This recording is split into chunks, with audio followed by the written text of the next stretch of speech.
Political girl ఫ్రెండ్తో అడ్డంగా దొరికిపోయాడు మహబూబాబాద్కు చెందిన మాజీ కౌన్సిలర్. దొరికిన ఆ పొలిటికల్ గర్ల్ ఫ్రెండ్ కూడా మాజీ కౌన్సిలరే.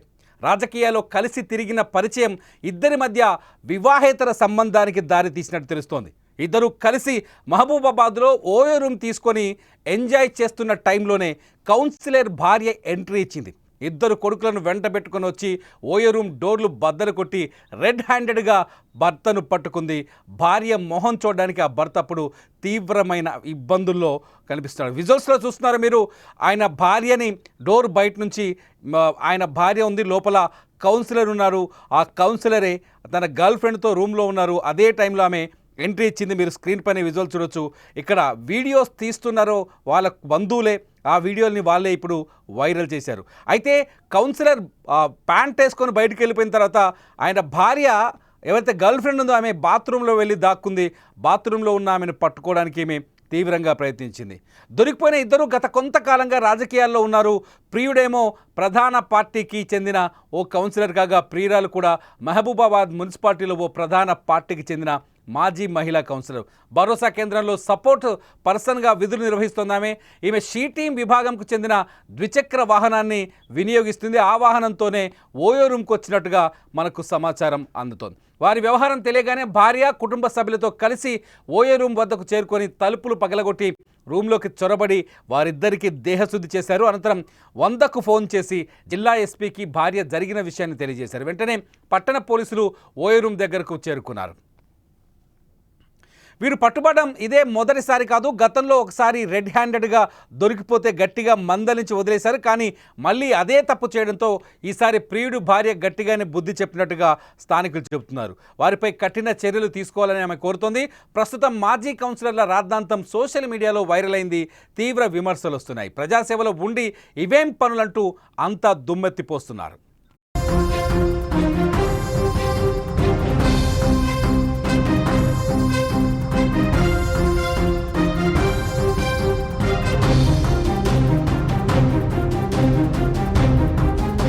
మంచిదని ఈమె మా ఆయనకి నచ్చ చెప్పుకున్నాను వదిలేసుకొని ఈమెను ఏమనకుండా వదిలేసింది సార్. అయితే ఈమె ఏం చేస్తుంది, ఇందులో మీ షీ టీంలో పనిచేస్తుందని బెదిరించుకుంటా నేను కేసేస్తా అదేస్తా, మా ఇంటికి వచ్చి మా పిల్లల మీద ఈయన మీద మందు తాగి మా ఇంటి ముంగడ చేస్తా అని బెదిరించుకుంటా ఇట్లా కేసేస్తా ఇదేస్తా నేను జైలు పంపుతాను. రండి ఇగో షీ టీంలో పని చేసుకుంటా ఈమె వ్యభిచారం చేసుకుంటా దొరికింది చెట్ల చేసి. నేను ఆల్రెడీ 6 months బ్యాక్ పట్టుకున్నా. సరే ఆడదాకా వదిలేసా దాన్ని ఇంట్లో పట్టుకొని వదిలేస్తే ఇదే నా మీద కేసేసింది. Hello sir, function sir. ఇంతకుముందు కూడా నేను 3 months బ్యాక్ మీకు కాల్ చేసిన ఈ చెత్త జయశ్రీ గురించి రిపోర్ట్ చేయడానికి. సరే ఫ్యామిలీ ప్రస్తుత పరిస్థితి ఆయన వైఫ్ మాటల్లో చాలా స్పష్టంగా అర్థమవుతుంది. కొంతకాలంగా వాళ్ళని పట్టుకునే ప్రయత్నం చేస్తున్నారని.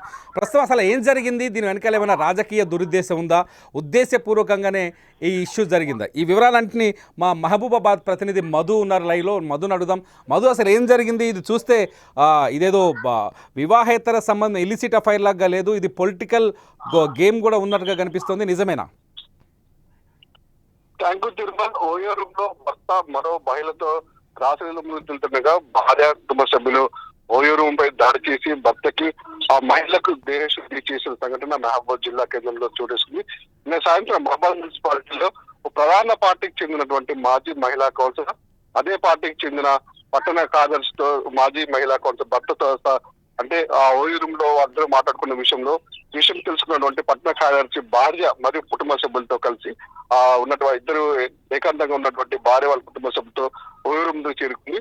తలుపులు పగలగొట్టి మరియు రూమ్ లోకి చొరబడి వారిద్దరికి దేశశుద్ధి పనులు చేశారు. అనంతరం వాళ్ళు ఉన్న రాత్రిలో ఉన్న సందర్భాలు చూసినటువంటి భార్య తట్టుకోలేక వెంటనే డైల్ 100కు కాల్ చేసింది. అంటే స్పాట్ లో కూడా ఎస్పీ గారు కూడా కాల్ చేసి జరిగిన విషయాన్ని మాత్రం తెలియజేశారు.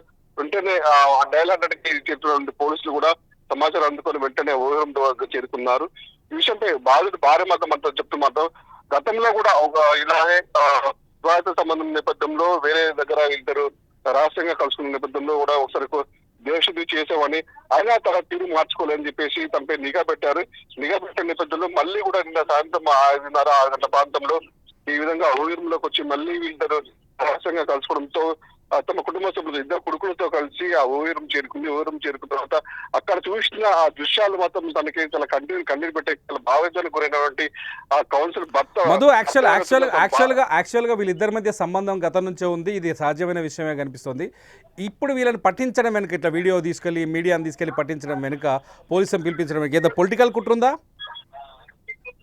యాక్చువల్ గా వీళ్ళిద్దరు రాజకీయంలో కూడా వీళ్ళిద్దరు గత కొన్ని సంవత్సరాలుగా కౌన్సిలర్ గా ఉన్నారు. ఈ కౌన్సిల్ నేపథ్యంలో ఉన్న నేపథ్యంలో కూడా వీళ్ళిద్దరి మధ్య స్నేహం ఉండేదని తెలుస్తుంది. స్నేహం కాస్త పరిచయం పెద్దగా వీళ్ళిద్దరికి వివాహేతర సంబంధం దారితీసిందని తెలుస్తుంది.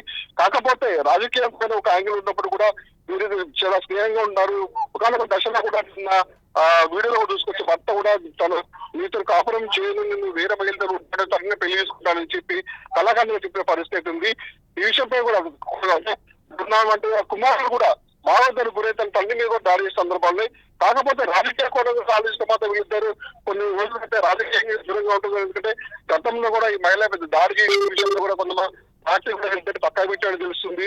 మళ్ళీ ఇలాంటి కార్యక్రమాలకి జరగకుండా మాత్రం చూసుకోవాలని చెప్పేసి స్థానికంగా మాజీ శంకర్ నాయక్ కూడా తనకు హామీ ఇచ్చాడు కూడా తెలుస్తుంది.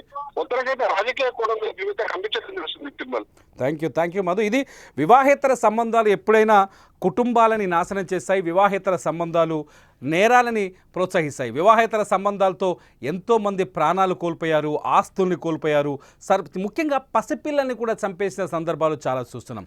వివాహేతర సంబంధాలతో జీవితాలను నాశనం చేసుకోకూడదనే ఉద్దేశంతోనే మేము ఈ వార్తని ప్రసారం చేశాం. ఇక్కడ రాజకీయ నాయకులు ఇద్దరు, ఇక్కడ మనకు స్పష్టంగా కనిపిస్తుంది, ఇద్దరు మాజీ కౌన్సిలర్లుగా తెలుస్తుంది.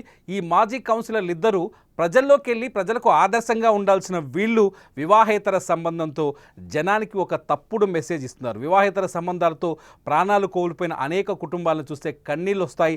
వాళ్ళ కథలు వింటే బాధ కలుగుతుంది. తల్లిదండ్రులు చనిపోయి లేదంటే పిల్లల్ని చంపి ఎన్నో కుటుంబాలు తీరని దుఃఖంలోకి కూరుకుపోయాయి. ఎన్నో కుటుంబాలు దుఃఖంలో మునిగిపోయాయి. అటువంటి వివాహేతర సంబంధాల పట్ల జాగ్రత్తగా ఉండాలని, వివాహేతర సంబంధాల వైపు వెళ్ళకూడదని హెచ్చరించే ఉద్దేశంతో ఈ వీడియోని మేము ప్రసారం చేయడం జరిగింది. నిజంగా ఇటువంటి సంబంధాలని మీరేమనుకుంటున్నారు? వివాహేతర సంబంధాలని ఖచ్చితంగా అది మానవతా విలువల్ని, ఆవేశాన్ని రెచ్చగొట్టి అనవసరమైన నేరాలకు ప్రోత్సహిస్తున్న ఈ వివాహేతర సంబంధాలని తగ్గించాలి అంటే, కట్టడి చేయాలంటే ఏం చేయాలి? కుటుంబ జీవితం ఆనందంగా సంతోషంగా ఉండాలంటే ఎటువంటి ప్రవర్తన కలిగి ఉండాలి భార్య కానీ భర్త కానీ? ఏం చేస్తే ఇటువంటి వివాహేతర సంబంధాలు, అక్రమ సంబంధాలు జీవితాల్ని నాశనం చేయకుండా ఉంటాయనేది మీరు భావిస్తున్నారు? ఈ వీడియో కింద కామెంట్ చేయండి. నలుగురికి బుద్ధి వచ్చే విధంగా, అర్థమయ్యే విధంగా. డిజిటల్ న్యూస్లో, సుమన్ టీవీ డిజిటల్ న్యూస్లో మీరు లైవ్లో ప్రత్యక్ష ప్రసారాన్ని చూస్తున్నారు. వెంటనే సుమన్ టీవీ డిజిటల్ న్యూస్ లైవ్ని సబ్స్క్రిప్షన్ చేసుకోండి. చూస్తూనే ఉండండి సుమన్ టీవీ.